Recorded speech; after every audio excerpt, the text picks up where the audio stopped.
الحمدللہ وکفیٰ وسلام علی عبادہ الذین اصطفیٰ اما بعد واما التی تصیب عند خروجی من القبر فی موقف القیامہ فشدۃ الحساب وسخط الرب ودخول النار وفی روایت وعلی وجہ ثلاثۃ اسطر مکتوبات السطر الاول یا مضیع حق اللہ، السطر الثانی یا مخصوصا بغضب اللہ، الثالث کما ضیعت فی الدنیا حق اللہ فآیس اليوم انت من رحمت اللہ۔ بے نمازی کو 15 طریقے سے عذاب ہوتا ہے، موت کے وقت 3 طرح اور 3 طرح قبر میں۔ تو اس کی تفصیلات چل رہی تھی کہ قبر سے نکلتے وقت بھی 3 قسم کا عذاب ہوتا ہے۔ نمبر 1، حساب سختی سے کیا جائے گا، یہ ایک عذاب ہے۔ دوسرا، حق تعالی شانہ کی طرف سے اس پر غصہ ہوگا۔ تیسرا، آگ میں یعنی جہنم میں داخل کیا جائے گا۔ یہ کل میزان 14 ہوگی، ایک بھول کر شاید رہ گیا۔ لیکن ایک روایت کے اندر یہ آتا ہے کہ بے نمازی کے چہرے کے اوپر قیامت کے دن یعنی قبر سے نکلنے کے بعد 3 سطریں لکھی ہوں گی۔ نمبر 1، او اللہ کے حق کو ضائع کرنے والے، او اللہ کے غصے کے ساتھ مخصوص۔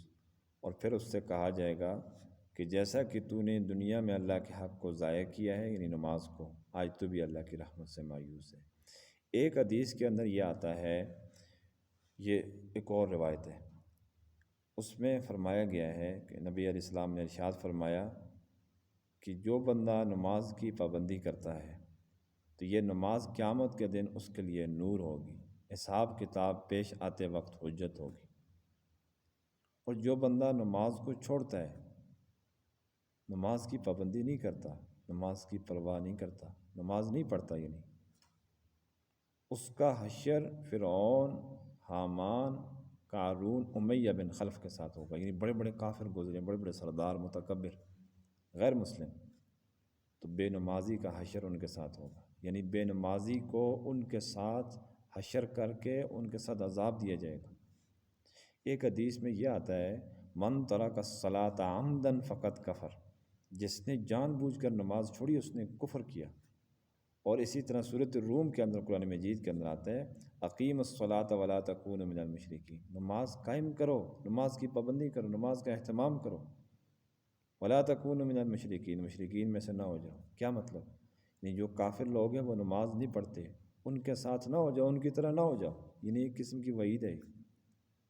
تو ہمیں اس حدیث کے ان تمام روایات کے تناظر میں، احادیث کے تناظر اپنا محاسبہ کرنا چاہیے کہ آیا ہم 20-25 قسم کے عذاب اٹھا لیں گے یا یہیں پر ہم اپنا محاسبہ کر کے نماز پڑھنا شروع کر لیں۔ دیکھیے، پہلا قدم اٹھانا نماز کے لیے یا دین کی کسی بھی خدمت کے لیے مشکل ہوتا ہے، کسی بھی کام کے لیے، تبلیغ میں جانے کے لیے، تعلیم حاصل کرنے کے لیے، دینی ماحول اختیار کرنے کے لیے، پردہ کرنے کے لیے پہلا قدم مشکل ہوتا ہے، شیطان منع کرتا ہے، شیطان رکاوٹ ڈالتا ہے۔